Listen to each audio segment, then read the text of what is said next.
Good afternoon, everyone. Welcome back for a new Super 69 EV film. My name is Tom, and today I wanted to talk to you about the huge difference that is appearing in value for money regarding electric cars versus petrol-powered cars. Because if you're looking at, for instance, BMW, we had a BMW X4 M40i in. It's lovely Brooklyn grey. It has the M-Pack. It was a well-spec'd example. It only did like 6,000 kilometers. It's a lovely car. It has the tremendous B58 engine in it. And it will a lovely thing to own for the coming years. But because of the tax system in the Netherlands, a couple of years back that would have been, at that age and that price, at that mileage, it would have been a car around the 75,000-80,000 euro mark, which is still a lot of money, but is pretty good for a car like that. Nowadays, it's a 100,000 euro car. And if you're going to look at what you can get for 100,000 euros in electric cars, it buys you a BMW i7 with some kilometers on it, or a BMW iX M50. If I'm just only looking at BMWs, you could easily get a Porsche Taycan for that money, and probably even a turbo. So it's just so much. There's so much value in lightly used EVs comparing them to lightly used petrol-powered cars. A fact that is even more pronounced by the BPM we have on the cars. Because without BPM, the cars would have been like that X4.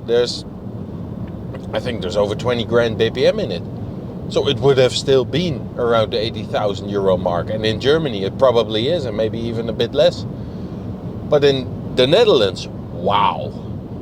But not only in the higher class of cars, because I don't see Rolls-Royce Spectres depreciating anytime soon, because there's so little of them and they're sold out.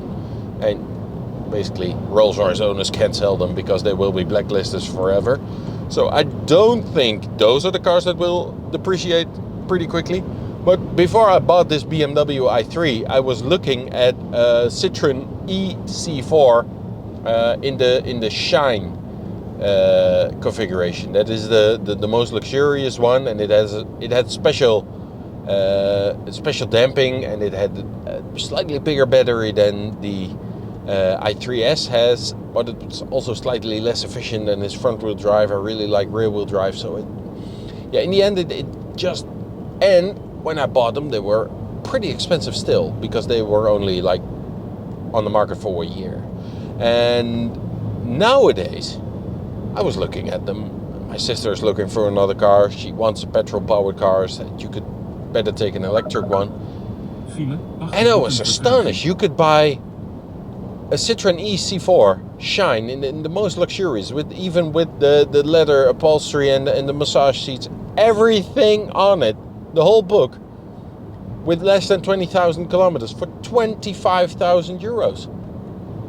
That's amazing value for money. And if you look at petrol-powered cars, if you want a lightly used 1 Series or a lightly used Golf or a lightly used A3, you're looking at least 35 grand, but probably closer to 40. So it's in all segments. It's not only on the top segment. And what amazes me the most is that not more people are buying second-hand EVs. You would be mad to buy a petrol-powered car, because I think if you're looking at what will happen in the coming years, the EVs, of course, when they lost that much money, they won't bounce back suddenly and become worth more. But the depreciation will be a lot less, because probably demand will be growing. It is still growing. And if we look at our own business, last year we had trouble selling EVs because the prices were too high, or were a lot higher than they are now. At the price point the BMWs are now, and the market is as a whole, we can sell them way more easily.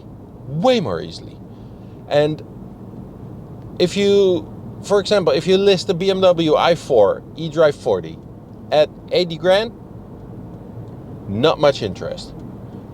You list an i4 E40 eDrive 40 at 60 grand, you're gonna get a lot of leads and it will be sold within days opposed to weeks or months.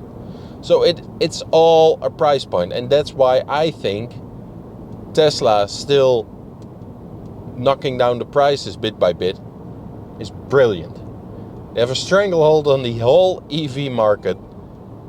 Everyone has to follow. Ford lost a lot of money making EVs last year. They're thinking again because there's not enough demand for them, and I think Ford is doing the right thing. If you see that there's not enough demand for your EVs, just stop making them for a while. But if you look at Tesla, it's just wow. So that's where I wanted to start the weekend with. There's so much value. Even like the cars that were pretty expensive last year, like Hyundai Ioniq 5s, Kia EV6s, Ioniq 6, for example. Those are cars that were not particularly expensive for what they are, but they were still a lot of money. You really had to look to find an Ioniq 5 for around the 45,000 euro mark. But now you can buy them for sub 40. And Hyundai Konas in Germany are falling off a cliff. That's proper value for money. If you don't care so much about cars and you're driving, for example, you drive an old Hyundai, what are they called? The small one, the petrol powered Kona, for example.